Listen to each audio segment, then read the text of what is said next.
గుంటూరు జిల్లా ఉదయగిరి నియోజకవర్గంలోని వరికుంటపాడు మండలం ఇరువురు గ్రామంలో వైఎస్ఆర్ కాంగ్రెస్ పార్టీ చేపట్టిన గ్రామ కమిటీల పరిచయ వేదిక కార్యక్రమానికి ఊహించని రీతిలో స్పందన లభించింది.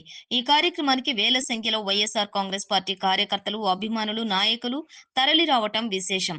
కేవలం గ్రామ కమిటీల పరిచయ వేదిక, ఆత్మీయ అభినందన సభ నిర్వహించాలనుకుంటే వేల మంది కార్యకర్తలు, అభిమానులు స్వచ్ఛందంగా తరలి రావటం పట్ల ఉదయగిరి వైసీపీ ఇన్ఛార్జి మేకపాటి రాజగోపాల్ రెడ్డి, యువ నాయకుడు అభినవ రెడ్డి, పరిశీలకుడు ధనుంజయ రెడ్డి హర్షం వ్యక్తం చేశారు. అంటే ఉదయగిరిలో వైఎస్ఆర్ కాంగ్రెస్ పార్టీకి ఏ రేంజ్ లో ప్రజలు మద్దతు తెలుపుతున్నారో దీనిని బట్టి అర్థమవుతుంది. ఒక చిన్న కార్యక్రమం అనుకుంటే వేలాది మంది తరలి రావడంతో ఇటు జిల్లా అధ్యక్షులు కాకాని గోవర్ధన్ రెడ్డి, ఎమ్మెల్సీ మేరిగా మురళీధర్ హర్షం వ్యక్తం చేశారు. కార్యక్రమం అనుకున్న దానికన్నా 100 రెట్లు సక్సెస్ కావడం పట్ల ఉదయగిరి ఇన్ఛార్జి రాజగోపాల్ రెడ్డి, పరిశీలకుడు ధనుంజయ రెడ్డి ఆనందం వ్యక్తం చేశారు. ఇక ఎన్నికలు రావటమే ఆలస్యం.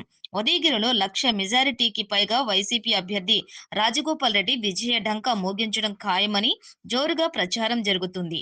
అలాగే యువ నాయకుడు అభినవ్ రెడ్డి కూడా మాట్లాడిన కాసేపు కార్యకర్తలను ఉత్తేజపరుస్తూ మాట్లాడటం మంచి ఊపు తెచ్చింది.